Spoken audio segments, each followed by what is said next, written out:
नमस्कार। India debate में आप सबका स्वागत है। मैं हूं आशुतोष पाठक। दोस्तों, कहते हैं ना कि प्रकृति अपना काम तो करती ही रहती है। हमने कई बार आपसे ये जिक्र भी किया है। और आज मैं एक विशेष, जो मैंने कल बताया था आपको कि विशेष रिपोर्ट मैं आज आपसे शेयर करूंगा। ये रिपोर्ट शेयर करने के पहले मैं आप सबसे एक बार फिर हाथ जोड़ करके विनती करता हूं, अनुरोध करता हूं कि आप जिन्होंने मेरे चैनल को सब्सक्राइब नहीं किया है, वो कृपा करके हमारे चैनल को सब्सक्राइब कर लें और फेसबुक और हमारा जो एक्स का प्लेटफॉर्म है उसे भी फॉलो करें। और QI.in अंग्रेजी में और प्रकाश TV.in एक साथ हिंदी में, ये हमारे दोनों OTT प्लेटफॉर्म है, उसे देखना ना भूलें, उसे लॉग इन करना ना भूलें। लेकिन QI यूट्यूब को अगर संभव हो तो अभी इसी वक्त आप सब्सक्राइब कर लें और लाइक और शेयर भी कर दें। ये वीडियो आपको बहुत ही दिलचस्प मिलने वाला है, बहुत दिलचस्प जानकारी मिलने वाली है इसमें। मित्रों, हो ये रहा है कि लोगों को ये लगता है कि आप कोई भी काम करके, धोखा दे करके, झूठ बोल करके, लोगों के पीठ में खंजर भोंक करके आप बाहर निकल जाएंगे, बच जाएंगे, पूरी दुनिया आपके साथ खड़ी रहेगी। और जब आप, खास तौर से जब आप पावर में होते हैं, सत्ता में होते हैं, तो आप उस सत्ता के नशे में चूर होते हैं। और सत्ता के नशे में इस कदर चूर होते हैं कि आपको सही और गलत का भी भान नहीं रहता है। और इसमें कौन आपके साथ खड़ा है, कौन आपका साथ छोड़ रहा है, इसका भी भान आपको नहीं चलता है। और जब दुर्दिन आता है, तब तो समझिए कि वैसे कमजोर लोग सबसे पहले आपका साथ छोड़ेंगे, जो वैचारिक रूप से, नैतिक रूप से आपके साथ खड़े नहीं हैं। और वो सिर्फ अपने लाभ के लिए या किसी मजबूरी बस आपके साथ खड़े हैं, तो वो सबसे पहले आपकी मजबूरी का वो लाभ उठाएंगे और अपनी मजबूरी का वो फायदा निकाल लेंगे। तो यही होता है आजकल। दिशा सुशांत का कहर पॉलिटिकल गैलरी में इस प्रकार से पड़ रहा है कि आप कल्पना नहीं कर सकते। मैं रोज आपको नई नई बात बता रहा हूं। आज जो मैं नई बात बता रहा हूं, उसकी स्थिति यह है कि उद्धव ठाकरे ने 20 फरवरी, मतलब परसों 20 फरवरी को और 25 फरवरी को 2 दिन अपने विधायकों की और अपने चुने हुए सांसदों की बैठक बुलाई है। अब 20 को विधायक की बैठक करेंगे या 25 को विधायक की बैठक करेंगे, इसी 2 तारीख में से किसी एक दिन विधायकों के साथ और किसी किसी दिन सांसदों के साथ बैठक करेंगे। जो व्यक्ति या जो परिवार कह लीजिए सांसदों से और विधायकों से मिलने में उनकी बहुत दिलचस्पी नहीं रहती थी, खासतौर से उद्धव ठाकरे ने जब से कमान संभाला है शिवसेना का, उनकी कोई दिलचस्पी नहीं रहती थी।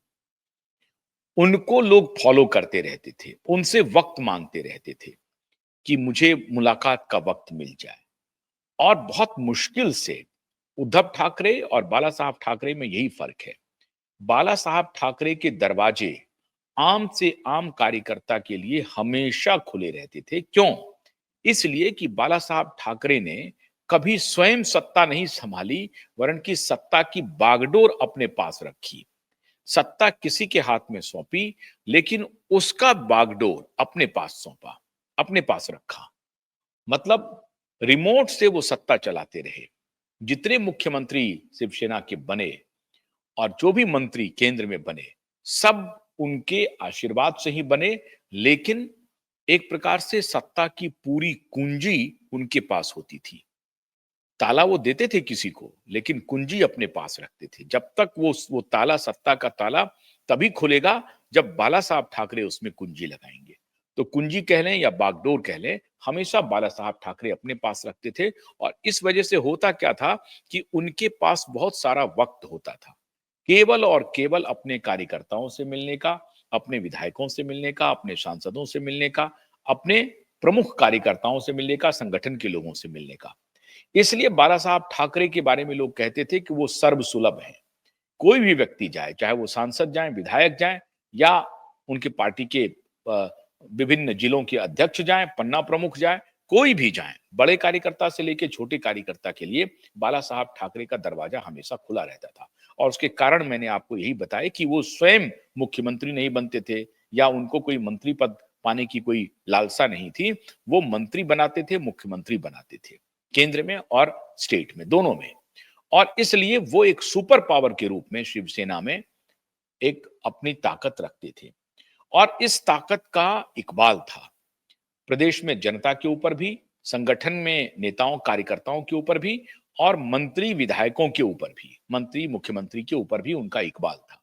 उनका एक एक एक वरदहस्त था, उनका आशीर्वाद लोगों को मिलता था और लोग उनके प्रति एक प्रकार से सम्मान का भाव रखते थे, क्योंकि लोगों को ये लगता था कि साहब देखिए, बाला साहब ठाकरे खुद तो मुख्यमंत्री नहीं है, खुद तो मंत्री नहीं है, अपने परिवार के लोगों को भी आगे नहीं बढ़ा रहे हैं।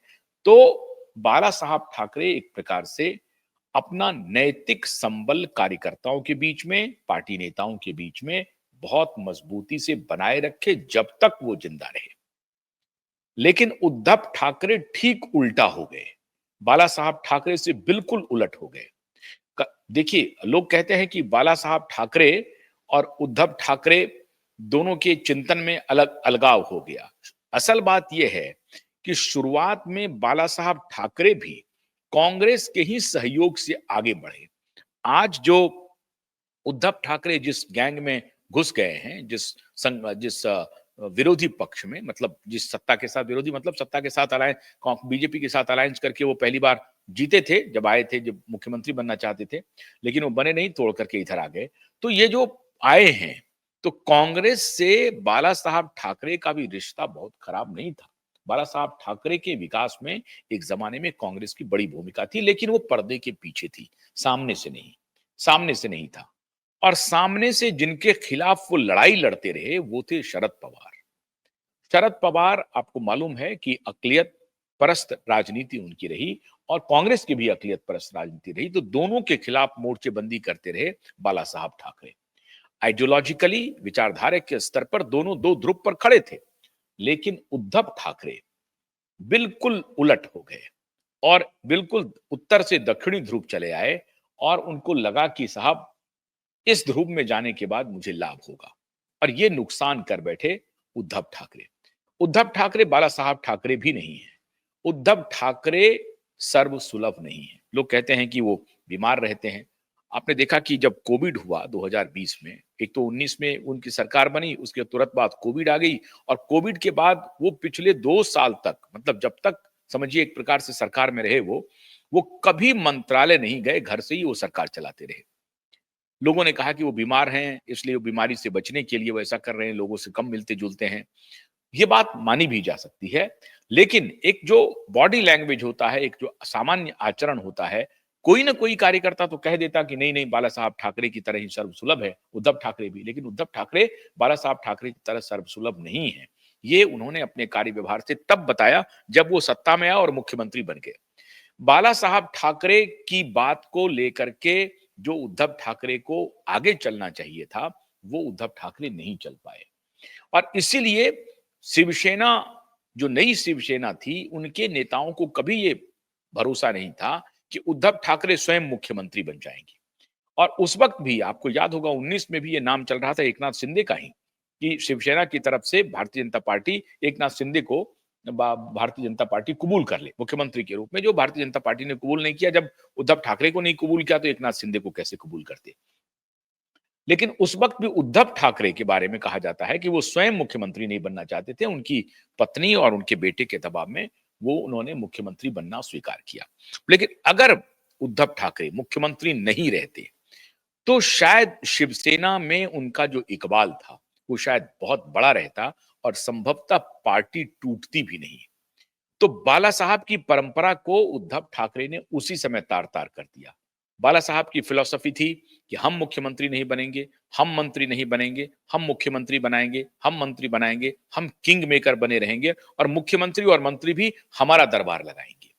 मतलब उनको हमारे दरबार में आकर के हाजिरी लगानी पड़ेगी। और ये बात सही है, अगर आप किंग मेकर बन जाएं तो हमेशा आप मुख्यमंत्री को या मंत्री को टेंटर हुक पे रख सकते हैं, उनको आप डरा के रख सकते हैं कि देखो अगर तुम नहीं बनोगे तो दूसरे को हम बना देंगे। और वो लोग फिर अपनी लॉयल्टी साबित करने में सभी जो कॉर्नर है वो एक तरफ आकर के अपनी लॉयल्टी साबित करेंगे, क्योंकि जहां से मुख्यमंत्री और मंत्री बनना है वो पावर सेंटर तो मान लीजिए कि बाला साहब ठाकरे हैं, तो उस पावर सेंटर पर तमाम जो कॉर्नर है वो पहुंचेगा, उत्तर से, दक्षिण से, पूरब से, पश्चिम से, सब उसी सेंटर पर पहुंचेंगे और सबकी इच्छा रहेगी कि अगर बाला साहब ठाकरे खुश हो जाते हैं तो मैं भी मंत्री बन सकता हूं, मैं भी मुख्यमंत्री बन सकता हूं। तो ये जो पावर का कॉम्बिनेशन था बाला साहब ठाकरे का, ये जो पावर सेंटर बाला साहब ठाकरे ने बनाया था, वो सुपर सीएम का था, वो सुपर मिनिस्टर का था। लेकिन छोटे लोग, छोटी मानसिकता के लोग वो सुपर सीएम और सुपर पीएम की बात कहां जानने वाले थे। उनको लगता था कि नहीं, डायरेक्ट हम मुख्यमंत्री बन जाएं, डायरेक्ट मंत्री बने रहें, तभी हम गुल खिला सकेंगे, तभी हम कुकृत्य कर पाएंगे। और अगर हम गुल खिलाने की स्थिति में नहीं रहेंगे, कुकृत्य कर करके भी हम बचने की स्थिति में नहीं रहेंगे, तो हमको पावर सेंटर कौन यकीन करेगा। तो ये पूरा का पूरा गेम प्लान उनका बेटा और उनकी पत्नी ने ये बना लिया और उसके बाद जो हश्र हुआ वो तो आपके सामने है। उद्धव ठाकरे ने बाला साहब ठाकरे की इस परंपरा को आगे बढ़ाने में नाकामयाबी हासिल की। अब उसका नतीजा क्या हुआ? शिवसेना से एकनाथ शिंदे पहले टूट के चले गए। लेकिन इतने पर बात नहीं बनी। आजकल चर्चा चल रही है ऑपरेशन टाइगर की। अब ये आप कहें कि मैं शुरू से कह रहा हूं, लोकसभा चुनाव से ही कह रहा हूं, लेकिन लोकसभा चुनाव में हुआ ये कि शायद कुछ 2 टर्म की जो एंटी इनकम्बेंसी थी नरेंद्र मोदी की, उसका शायद महाराष्ट्र की जनता ने एक प्रकार से प्रतिकार किया और एंटी इनकम्बेंसी वहां पर चला महाराष्ट्र में और लोगों में एक नाराजगी थी, उस नाराजगी का लाभ महाविकास अघाड़ी को मिल गया। लोकसभा चुनाव में महाविकास अघाड़ी को मिली सफलता के बाद ये तीनों पार्टियां, इंक्लूडिंग उद्धव की शिवसेना, इतनी अहंकार में आ गई, इतनी अहंकार में आ गई कि उनको लगने लगा कि हमने उनको तो अब केंद्र में कमजोर कर ही दिया है, बैसाखियों पर आकर के टिक गई है, 303 से 240 पे ला दिया है। अब विधानसभा में तो सुपड़ा साफ कर देंगे, क्योंकि डिमोरलाइज्ड है भारतीय जनता पार्टी, डिमोरलाइज्ड है, क्योंकि उनका जो केंद्रीय नेतृत्व, मतलब जो सबसे ताकतवर नेता है, उनके ही करिश्मा को हमने ध्वस्त कर दिया। जो अभी भारतीय जनता पार्टी के अंदर सबसे ताकतवर नेता हैं, उनके करिश्मा को हमने ध्वस्त कर दिया। तो ये जो स्थिति बहाल हुई, उससे ये लगने लगा कि महाराष्ट्र में सत्ता परिवर्तन हो सकता है, क्योंकि तब सत्ता में देवेंद्र फडणवीस और एकनाथ शिंदे थे, एकनाथ शिंदे मुख्यमंत्री थे। तो ऐसा आभास होने लगा महाविकास अघाड़ी को कि संभवतः ये सत्ता परिवर्तन हो जाएगा, क्योंकि लोकसभा के रिजल्ट के ऊपर ये और अहंकारी बन गए।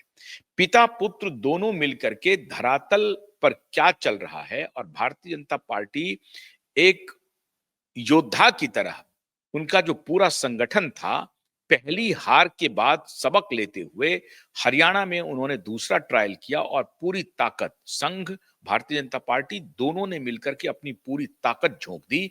और जो सारे जो पोलस्टर कह रहे थे कि हरियाणा में 50-50 का चांस है, हरियाणा में कांग्रेस की सरकार बन सकती है, वो धरी की धरी रह गई और थंपिंग मेजॉरिटी से पहली बार भारतीय जनता पार्टी ने फुल फ्लेजेड सीट पा लिया। और उनको ये भी, इस जीत की कल्पना भारतीय जनता पार्टी को भी नहीं थी।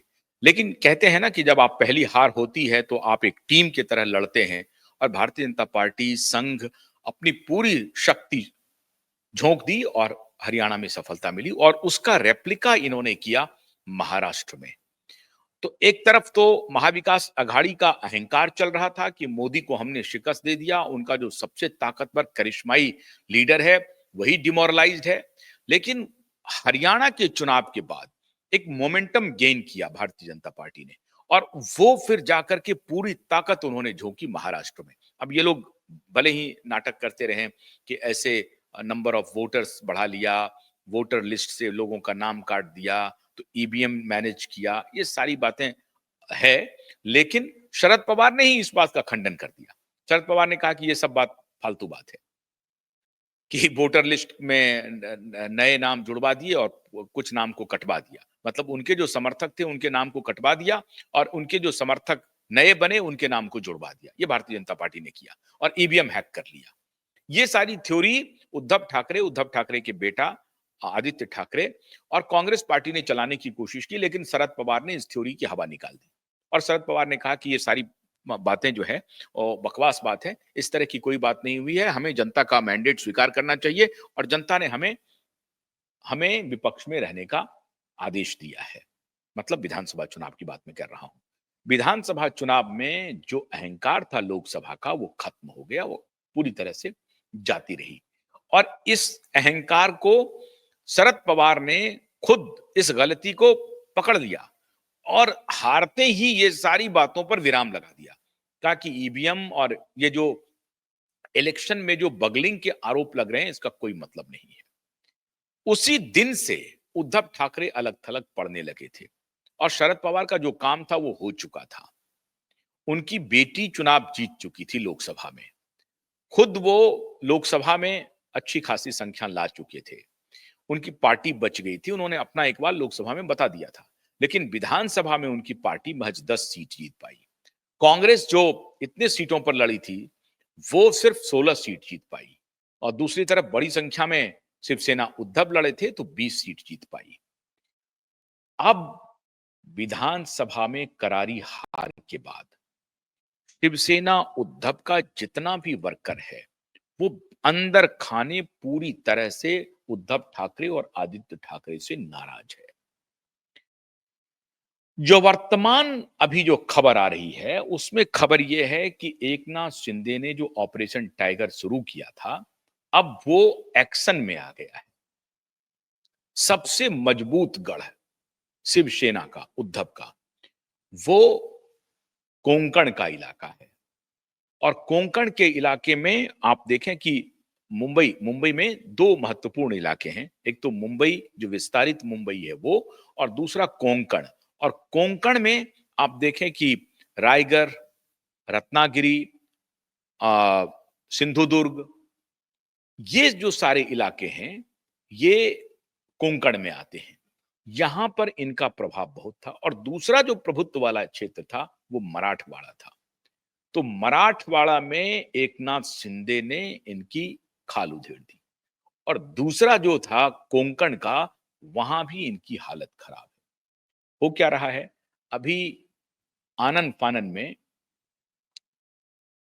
एक जाधव जी हैं वो छोड़ के चले गए हैं, एक राजन साल्वी हैं रत्नागिरी से वो छोड़ के चले गए हैं, जो पूर्व विधायक थे वहां पे वो छोड़ के चले गए हैं और जितेंद्र जाधव करके हैं वो छोड़ के चले गए हैं। अभी बांद्रा वेस्ट से एक ब्लॉक प्रमुख है जाने वाला, वो अनिल परब जो एमएलसी हैं वहां से उनके खिलाफ उन्होंने बगावत छेड़ दी, उन्होंने भी पार्टी को छोड़ दिया। तो जो लोग इलेक्टेड हैं या नॉन इलेक्टेड जो वर्कर हैं वो बड़ी संख्या में एकनाथ शिंदे की पार्टी की तरफ जा रहे हैं या बीजेपी की तरफ जा रहे हैं। उनके सामने दोनों ऑप्शन खुले हुए हैं, दोनों उनकी विचारधारा से मिलता जुलता है। एकनाथ शिंदे जब अलग हो रहे थे तो उन्होंने कहा था कि उद्धव ठाकरे ने बाला साहब की विचारधारा से समझौता कर लिया और हमारी विचारधारा हिंदुत्व की विचारधारा है, सनातन की विचारधारा है और सनातन और हिंदुत्व दोनों की विचारधारा से समझौता करके ये जस्ट अपोजिट में जाकर के बैठ गए हैं। तो अब एकनाथ शिंदे के तरफ से ये ऑपरेशन टाइगर शुरू हो गया है। अब बड़ा अद्भुत खेल है, एक तरफ शरद पवार एकनाथ शिंदे को सम्मानित करते हैं, उनकी तारीफ में एक प्रकार से पूरा भाषण देते हैं, दूसरी तरफ एकनाथ शिंदे ऑपरेशन टाइगर चलाते हैं। किस लिए? शिवसेना उद्धव गुट के जो बचे हुए एमएलए हैं और एमपी हैं उनको तोड़ करके एकनाथ शिंदे की शिवसेना में मिलाना। अब चूंकि एकनाथ शिंदे उप मुख्यमंत्री हैं, 57 सीटें एकनाथ शिंदे को मिली हैं, अजित पवार की पार्टी को 41 सीटें मिली हैं, बीजेपी को 132 सीटें मिली हैं। थंपिंग मेजॉरिटी में महायुति वहां पर बैठी हुई है। और अगर अजित पवार और एकनाथ शिंदे की नजर क्यों है? एकनाथ शिंदे की नजर शिवसेना उद्धव पर क्यों है? दो महत्वपूर्ण कारण है। एक कारण है कि अगर एकनाथ शिंदे ने अपना टैली नहीं बढ़ाया और उन्होंने देवेंद्र फडणवीस को आंख दिखाया तो देवेंद्र फडणवीस कहेंगे कि हमें जो 13-14 विधायकों की कमी है, वो शिवसेना उद्धव पूरा कर देगी। और अगर आप लोग गए तो हम शिवसेना उद्धव से हाथ मिला लेंगे, वो हमारे पुराने अलाए हैं। और आप एक बार गद्दार साबित हो चुके हैं, दोबारा हम आपको गद्दार साबित करवा देंगे। आप समझ रहे हैं? हम तुम पर और तुम पर खुदा, तुम पर हम पर खुदा। तो यहां कहानी ये है कि चेक एंड बैलेंस, सह और मात का खेल चल रहा है। देवेंद्र फडणवीस की नजर शिवसेना उद्धव के विधायकों पर है और सांसदों पर है, दोनों पर है। उधर एकनाथ शिंदे की नजर भी शिवसेना उद्धव पर है, उनके विधायकों पर भी है और सांसदों पर भी है। अब एकनाथ शिंदे चूंकि शिवसेना से परंपरागत रूप से लंबे समय से, शुरुआत उन्होंने बीजेपी से ही की थी, संघ से, लेकिन उसके बाद वो चले गए शिवसेना में और शिवसेना उद्धव के साथ वर्षों राजनीति किया है। तो शिवसेना के जो कार्यकर्ता हैं वो एकनाथ शिंदे को के करीब अधिक हैं। लेकिन उन कार्यकर्ताओं को लगता है कि साहब एकनाथ शिंदे के साथ जाना ठीक रहेगा, कि अगर हमको पाला ही बदलना है क्यों नहीं बड़ी पार्टी में चले जाते हैं, बीजेपी में चले जाते हैं। लेकिन बड़ी पार्टी में उन कार्यकर्ताओं की उतनी पूछ होगी कि नहीं होगी, इसका कैलकुलेशन कर रहे हैं शिवसेना उद्धव के कार्यकर्ता। कार्यकर्ता का मेरा मतलब है कि जो भी स्थानीय लेवल पर, चाहे कोंकण में हो, चाहे मराठवाड़ा में हो, कोंकण के चाहे रत्नागिरी हो, सिंधुदुर्ग हो, रायगढ़ हो, कहीं भी हो, ये और मुंबई का जो बृहत्तर मुंबई का इलाका है, इनके कार्यकर्ता चाह रहे हैं कि अगर हमको शिफ्ट ही करना है, अपना भविष्य ही तलाशना है, तो किधर तलाशें? बीजेपी में तलाशें या एकनाथ शिंदे की शिवसेना में तलाशें? अब वहां उनको लग रहा है कि अगर हम एकनाथ शिंदे का हाथ मजबूत करेंगे तो हमारा जो इकबाल है वो बना रहेगा और हमारी कीमत भी बनी रहेगी बीजेपी की नजर में। और अगर हम बीजेपी में चले जाते हैं तो बीजेपी पता नहीं हमें उस तरह से रेसिप्रोकेट करेगी या नहीं करेगी, हमें उसका प्रत्युत्तर मिलेगा या नहीं मिलेगा। कार्यकर्ता है, शुरुआत में तो स्वागत होगा, लेकिन उसके बाद उनको लगता है कि उसके बाद हमारी अवहेलना होने लगेगी। और शिवसेना के जितने भी नेता और कार्यकर्ता हैं वो हाई हेडेड हैं, वो अपनी अवहेलना स्वीकार नहीं कर सकते हैं। तो स्वाभाविक रूप से उनको लगता है कि एकनाथ शिंदे की जो शिवसेना है उसमें जाना बेहतर रहेगा, क्योंकि वहां हमारी पूछ होगी। और एकनाथ शिंदे की भी मजबूरी है कि जो भी नेता उनके साथ आ रहे हैं तो वो ये साबित करें कि देखिए हम उद्धव ठाकरे से ज्यादा उदार मना है, ज्यादा खुले हुए हैं, ज्यादा सम्मान देते हैं और एक परिवार की तरह बना करके हम चल सकने की हालत में हैं। ये मजबूरी आपको एकनाथ शिंदे की है। तो एक न चाह करके भी, न चाहते हुए भी एकनाथ शिंदे में ये ताकत हो नहीं सकती है कि वो उद्धव ठाकरे की तरह व्यवहार करे। उनकी मजबूरी है कि वो ओपन हार्टेड, बिग हार्टेड नेता के रूप में प्रदर्शित करें खुद को, बड़े दिल वाले नेता के रूप में प्रदर्शित करें और ये बताएं कि अगर आपको शिवसेना उद्धव के साथ आपको सम्मान नहीं मिलेगा तो एकनाथ शिंदे की पार्टी में सम्मान मिलेगा। अब इससे दो काम होगा। एकनाथ शिंदे सोच रहे हैं कि अगर शिवसेना उद्धव को पूरी तरह से तोड़ दिया जाए और ऑपरेशन टाइगर मेरा कामयाब हो गया तो हम देवेंद्र फडणवीस पर अंकुश रख पाएंगे, उन्हें साबित कर पाएंगे कि साहब देखिए खिलाड़ी तो हम ही हैं। हम अगर 39 विधायक को तोड़ के ला सकते हैं तो और भी टूट करवा सकते हैं, और भी टूट करवा सकते हैं। और पुराने विधायक जो थे शिवसेना में वो टूट के ऑलरेडी जा चुके हैं, नए जो कार्यकर्ता हैं वो टूट के जा रहे हैं। तो एकनाथ शिंदे एक तीर से दो निशाना कर रहे हैं, एक तो देवेंद्र फडणवीस पर भी अंकुश रख रहे हैं और इधर शिवसेना उद्धव को दो कदम नहीं, कदमों, सैकड़ों कदम पीछे ढकेल रहे हैं। और इसमें सहयोग कर रहे हैं भाई शरद पवार जी, जनाब शरद पवार, वो भी मदद कर रहे हैं। उनको लग रहा है कि चलो भाई हम कमजोर हैं लेकिन तुमको अगर मजबूत कर देंगे तो हम, हमारा जो अभी दुश्मन बना हुआ है उसको हम कमजोर कर देंगे। तो तुमको मजबूत करके, तुम चूंकि सत्ता में शामिल हो, मुख्यमंत्री पहले रहे हो, अभी मंत्री हो, तो तुमसे कुछ सत्ता का लाभ हम लेते रहे। अगर देवेंद्र फडणवीस हमारी बात नहीं सुनेगा तो तुम तो हमारी बात सुनोगे, तुम भी मराठा हो, हम भी मराठा हैं। तो मराठा कार्ड खेल करके वो चाह रहे हैं कि अपने भतीजे को भी थोड़ा सा साइड करके एकनाथ शिंदे से रिश्ता बनाए। शरद पवार वो नेता हैं जो बिना पावर या पावर के करीब रहे जिंदा नहीं रह सकते हैं। तो अगर पावर में है तो बड़ी अच्छी बात है, अगर पावर में नहीं है तो पावर के करीब कैसे जाया जाए, इसकी तलाश हमेशा शरद पवार करते रहते हैं। और यहां पावर की के करीब जाने का रास्ता देवेंद्र फडणवीस और अजित पवार अपने भतीजे से भी ज्यादा उन्हें एकनाथ शिंदे में लगता है, महाराष्ट्र के स्तर पर। तो वो एकनाथ शिंदे को नर्चर कर रहे हैं, रिलेशन नया दरवाजा खोल रहे हैं। मुझे नहीं मालूम है कि एकनाथ शिंदे शरद पवार से रिश्ते को कितना लंबा खींच पाएंगे। एक एक उनको अभी जो एक लीज ऑफ टाइम मिला हुआ है वो ये है कि अभी चूंकि वर्तमान में अगर मुंबई के चुनाव को छोड़ दें तो ना तो विधानसभा के चुनाव है ना लोकसभा के चुनाव है, तो ये रिस्क ले सकते हैं।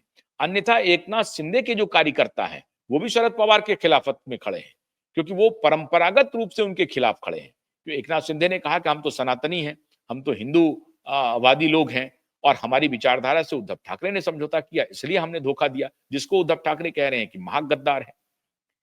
तो ये अभी चूंकि बहुत बड़ा पॉलिटिकल इलेक्टोरल कोई बैटल में नहीं जाना है, तो अभी तो दोस्ती अफोर्ड कर सकते हैं, लेकिन चुनाव आते आते वो अपनी दूरी बढ़ा लेंगे, ये पक्का मान के चलिए। शरद पवार से एकनाथ शिंदे दूरी बढ़ा लेंगे, क्योंकि जो महाराष्ट्र सदन दिल्ली में उन्होंने बयान दिया कि शरद पवार जो उनके जो ससुर हैं वो स्पिन गेंदबाज रहे हैं और शरद पवार हमारे ऊपर गुगली फेंक रहे हैं और इस गुगली में हमें फंसाना चाहते हैं, हम फंसने वाले नहीं हैं, पता नहीं हम फंस भी सकते हैं, ऐसा करके उन्होंने कहा, उत्तर दिया उनकी तारीफ का।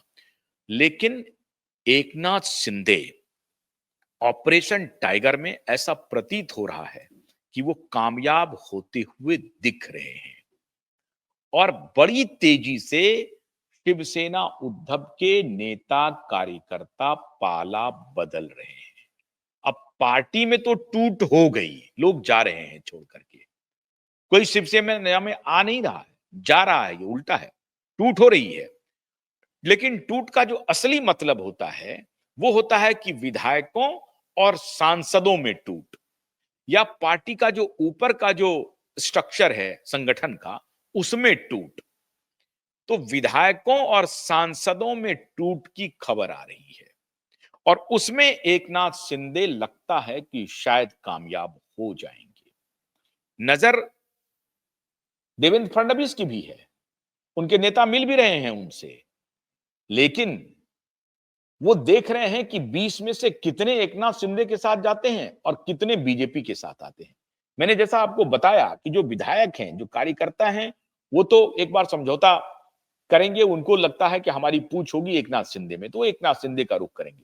लेकिन जो विधायक हैं और सांसद हैं, वो एकनाथ शिंदे में जाने के बजाय ये उनकी चाहत रही कि हम डायरेक्ट बीजेपी में चले जाएं, क्योंकि हम इलेक्टेड रिप्रेजेंटेटिव हैं, हमारा कद बड़ा है, तो अगली बार भी जब चुनाव होगा तो हमें भारतीय जनता पार्टी हमें हटा नहीं सकेगी। तो हम जहां से जीत के आए हैं वो सीट हमारा सुरक्षित रहेगा। हम जहां से जीत के आए हैं वहां तो हमने किसी को हराया ही है, और वहां कौन हारा है, या तो एकनाथ शिंदे हारे हैं या बीजेपी हारी है। तो वहां हम क्लेमेंट हो जाएंगे अगर हम बीजेपी में आ जाते हैं। तो उनको अपना अगले चुनाव का भी भविष्य सुरक्षित लग रहा है। शिवसेना उद्धव के विधायकों को और शिवसेना उद्धव के सांसदों को, तो ये सांसद और विधायक की जो पसंद होगी, ऐसा लगता है कि उनकी पहली पसंद बीजेपी होगी, दूसरी पसंद एकनाथ शिंदे की पार्टी होगी। अगर पहली पसंद बीजेपी होती है तो, या एकनाथ शिंदे की होती है, तो उनको दो ही चीजों पर ध्यान देना पड़ेगा। एंटी डिफेक्शन जो है उसका आंकड़ा क्या है। विधायकों में अगर 12 विधायक एक साथ टूट के आ जाते हैं तो एंटी डिफेक्शन लागू नहीं होगा। अगर 10 आएंगे, 5 आएंगे, 8 आएंगे तो एंटी डिफेक्शन लागू होगा, मतलब उनकी सदस्यता खत्म हो सकती है। तो वे विधायक ये कैलकुलेट कर रहे हैं कि नंबर ऑफ विधायक जो कि एंटी डिफेक्शन का जो लाइन है उसको क्रॉस कर जाए, वो जो आंकड़ा है, जादुई आंकड़ा, उसको क्रॉस कर जाए। अगर 13-14 विधायक एक साथ टूट जाए तो मामला पलट सकता है, और अगर 13-14 विधायक एक साथ टूट करके बीजेपी में आ जाता है तो बीजेपी की अपने तय सरकार बन जाएगी। आप समझ रहे हैं खेल। फिर एकनाथ शिंदे की भी आवश्यकता नहीं रहेगी और ना ही अजित पवार की आवश्यकता रहेगी। इसीलिए बहुत ही, उसको कहते हैं ना कि क्लिफ हैंगर जिसको कहते हैं टग ऑफ वॉर, इस तरह से जकड़ गया है कि कौन किस पर भारी पड़ेगा ये कहना मुश्किल है। लेकिन भारी पड़ने की लड़ाई शुरू हो गई है। तो देवेंद्र फडणवीस तोड़ करके ले आएंगे, कोई दिक्कत नहीं है। ये नहीं होगा ना कि, लेकिन एक और चाल चल हो सकती है कि देवेंद्र फडणवीस कहें कि साहब अगर आप हमारे साथ हाथ मिलाएंगे तो हमारी फजीहत होगी। मतलब अगर शिवसेना उद्धव हाथ मिला लें, अलायंस कर लें, जो वो चाहती है, क्योंकि उनको डर है कि हमारी पार्टी तो टूटेगी, आज नहीं तो कल टूटेगी। आज नहीं तो कल हमारी पार्टी को टूटनी है, जो कि टूटनी शुरू हो गई है, टूट चुकी है। तो अब ये सिर्फ आंकड़ा का, जादुई आंकड़ा के पहचान तक की बात हो रही है, जो टूट चुकी है हमारी पार्टी, दरार आ चुका है, लोग मिल चुके हैं, बस घोषणा की बात है। अब ऐसी परिस्थिति में वो चाहते हैं कि हम ही अलायंस कर लें, हम चले जाए बिना शर्त, तो हम अपने बेटे को भी बचा लेंगे। लेकिन बीजेपी ऐसी गलती करने नहीं जा रहा है। बीजेपी पार्टी तोड़ने जा रही है। एकनाथ शिंदे पार्टी तोड़ने जा रही है, अलायंस करने नहीं जा रही है। उद्धव ठाकरे आदित्य ठाकरे को छोड़ करके किसी को ना तो बीजेपी लेगी और ना ही एकनाथ शिंदे लेंगे। ये उनकी पार्टी को तोड़ेंगे, और जब विधायक टूटेंगे तो सांसद भी टूटेंगे। तो इनकी नजर इस बात पर है कि विधायकों को जो जादुई आंकड़ा है वहां पहुंचा करके अपने साथ लाया जाए, और सांसदों का भी जो जादुई आंकड़ा है उसको भी लाया जाए। वहां भी केंद्र में भारतीय जनता पार्टी को जरूरत है।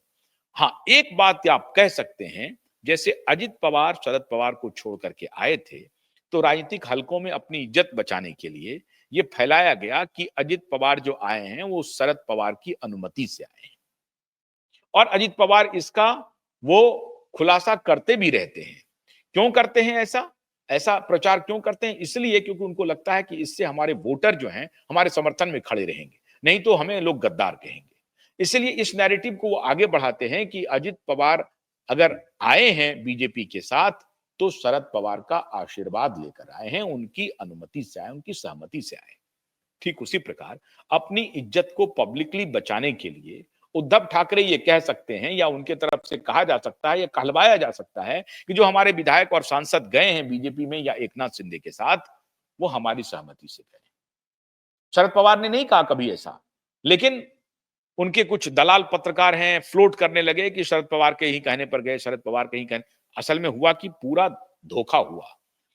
पहले जो धोखेबाजी का रिकॉर्ड था शरद पवार का, उनको उनके भतीजे ने ही धोखेबाजी का एक नया कीर्तिमान बना दिया घर में। लेकिन इज्जत बचाने के लिए इस धोखेबाजी को धोखेबाजी ना कह करके ये कहा गया कि नहीं नहीं वो तो शरद पवार के आशीर्वाद से गए हैं। वो शुद्ध रूप से धोखेबाजी थी, शुद्ध धोखा था। अगर धोखा नहीं था तो सुप्रिया सुले के खिलाफ अपनी पत्नी को क्यों उम्मीदवार बना? कल्पना कर सकते हैं आप? हार गई हालांकि उनकी पत्नी, लेकिन सुप्रिया सुले को हराने के लिए पूरी कोशिश की अजित पवार ने। तो ये किनको समझा रहे हैं कि धोखा नहीं दिया? धोखा ही था वो अजित पवार का। इसलिए शिवसेना के उद्धव ठाकरे ये कोशिश करते रहेंगे कि नहीं, हमारी ही सहमति से हमारे विधायक बीजेपी के साथ गए। वो खुद बोलेंगे नहीं, ना बाप बोलेगा ना बेटा बोलेगा, लेकिन इस तरह के जो संजय राउत टाइप के जो नेता हैं वो कहीं कहीं कुछ इस तरह का अनर्गल बयान दे देंगे कि देखिए अंदर की बात है, छोड़िए, अंदर लाज बचाने के लिए, अपना मुंह छिपाने के लिए, अपना चेहरा छिपाने के लिए, अपनी बेइज्जती कम करवाने के लिए। लेकिन अब यही आकलन हो रहा है कि बेइज्जती किस स्तर तक की जाए और उन्हें किस स्तर तक दीवार में खड़ा कर दिया जाए, दीवार से चिपका दिया जाए। उद्धव ठाकरे अब दीवार से चिपक गए हैं, अब पीछे भी कुछ नहीं बचा हुआ है, आखिरी खाई में हैं वो गिरे हुए। तो ये जो पार्टी अब टूट रही है, बस जादुई आंकड़ा का इंतजार कीजिए, ये पार्टी टूट करके अब बीजेपी में जाती है या ऑपरेशन टाइगर जो चला रहे हैं उद्धव एकनाथ शिंदे उसमें जाती है। बस इसका इंतजार कीजिए। ये जो आप कह सकते हैं कि दिशा सालियान का जो हथौड़ा है ना, वो हथौड़ा जो है ना पिता पुत्र पर बहुत खतरनाक चल रहा है मित्रों, बहुत खतरनाक चल रहा है। ये अपने तई पूरी कोशिश करेंगे अपनी इज्जत बचाने की। एक तरफ तो अदालत की हियरिंग है, शुरू हो गई है, दूसरी तरफ पार्टी टूट रही है, तीसरी तरफ अब वो मनाने के लिए 20 फरवरी को और 25 फरवरी को मीटिंग कर रहे हैं। पार्टी टूटने की ही खबर थी। जो ये जो छोटे आदित्य ठाकरे आए थे देश बनाने के लिए और महाराष्ट्र बनाने के लिए, जो आए थे दिल्ली में, जो प्रेस कॉन्फ्रेंस करके कह रहे थे, ये केजरीवाल से मिलकर के, राहुल गांधी से मिलकर के अपने सांसदों को संदेश दे रहे थे कि हम डिफंक्ट नहीं हुए हैं, हमारा शिवसेना पर अभी पकड़ मजबूत है और हम देश के बारे में काम करने जा रहे हैं, महाराष्ट्र के बारे में काम करने जा रहे हैं, बड़े बड़े नेताओं से मिल रहे हैं, इसलिए हमारी ताकत को पहचानिए, आप पार्टी छोड़िएगा मत। ये संदेश देना चाह रहे थे अपने सांसदों को, अपने विधायकों को, आदित्य ठाकरे। सांसद भी समझदार हैं साहब, विधायक भी समझदार हैं, इनकी औकात उन्हें मालूम है। केजरीवाल की ही औकात जब उन्हें पता चल गई, राहुल गांधी की ही औकात उन्हें पता चली हुई है, तो वो इनकी औकात को क्या एसेस करेंगे। तो जो संदेश ये देना चाहते थे, इनके सांसदों और विधायकों ने दबी जुबान में कहना शुरू कर दिया है कि ये फालतू काम बंद कम करे, ये घूमना फिरना और प्रेस कॉन्फ्रेंस करना ये बंद करे आदित्य ठाकरे। ये दबी जुबान में उनके सांसद, उनके विधायक कह रहे हैं, लेकिन आपको हमको फोन करके नहीं कह रहे हैं। लेकिन अगर पावर गैलरी में आप लोग सब जानते हैं तो उनकी चर्चा होती है, वो कहते हैं कि साहब ये पिता पुत्र जो है चौपट कर दिया, बर्बाद कर दिया। क्यों? क्योंकि उन्होंने अपना दरवाजा खोल दिया है दूसरी तरफ, बीजेपी की तरफ और एकनाथ शिंदे की तरफ उनका दरवाजा खुला हुआ है। तो वो क्यों इस तरह की बात करेंगे? तो इन्होंने जो अपने तरफ से कोशिश की कि नहीं, हम मजबूत हैं, हमारा परिवार मजबूत है और शिवसेना, उद्धव ठाकरे के एक-एक कार्यकर्ता एकजुट हैं, वो सब फार्स है और हम देश बदलने के लिए जा रहे हैं। तो हमारे नेतृत्व को में आप अपनी आस्था बनाए रखिए। इनके नेतृत्व में किसी की कोई आस्था नहीं बची है। पार्टी टूट चुकी है, घोषणा बाकी है, चाहे 20 को करें, चाहे 25 को करें। तो ये जो चल रहा है हथौड़ा, आप देखते जाइए। इसलिए मैंने आपको कहा कि उद्धव ठाकरे के साथ जो न्याय हो रहा है, वो तो अदालत से भी बड़ा न्याय हो गया है। अदालत से भी बड़ा न्याय हो गया। पार्टी खत्म हो गई है, हो रही है, नेस्तनाबूद हो रहे हैं और मुंबई महानगर पालिका चुनाव के पहले उनकी ये दुर्गति होगी जो आप कल्पना नहीं कर सकते हैं। और तीनों तरफ, एक तरफ देवेंद्र फडणवीस, दूसरी तरफ एकनाथ शिंदे और तीसरी तरफ शरद पवार। तो तीन तरफ से, तीन कॉर्नर से इनको दबोचा जा रहा है और इस तीनों कॉर्नर में ये बुरी तरह से फंस गए हैं। अजित पवार बैठ करके सिर्फ तमाशा देख रहे हैं और वो देख रहे हैं कि अब देखते हैं कि राजनीति किस करवट बैठेगी। विदा लेने से पहले मैं आपसे एक अनुरोध करना चाहूंगा कि जिन्होंने हमारे चैनल को सब्सक्राइब नहीं किया है, वो चैनल को सब्सक्राइब कर लें। चैनल, आप हमारे इस वीडियो को अगर आपको पसंद आया है तो आप लाइक भी करें और शेयर भी करें। बाकी जो हमारे प्लेटफॉर्म है QYIB.in, prakashtv.in, हमारा जो फेसबुक पेज है, हमारा जो एक्स हैंडल है, रंबल का हैंडल है, सबको आप फॉलो करेंगे तो हमारे लिए आपका ये सहयोग होगा। और अगर आप हमारे मेंबर बनते हैं तो वो भी हमारे लिए एक सहयोग होगा। तो इस आशा के साथ कि आप जरूर सब्सक्राइब करेंगे और लाइक और शेयर करेंगे। आशुतोष कन्नत दीजिए। नमस्कार।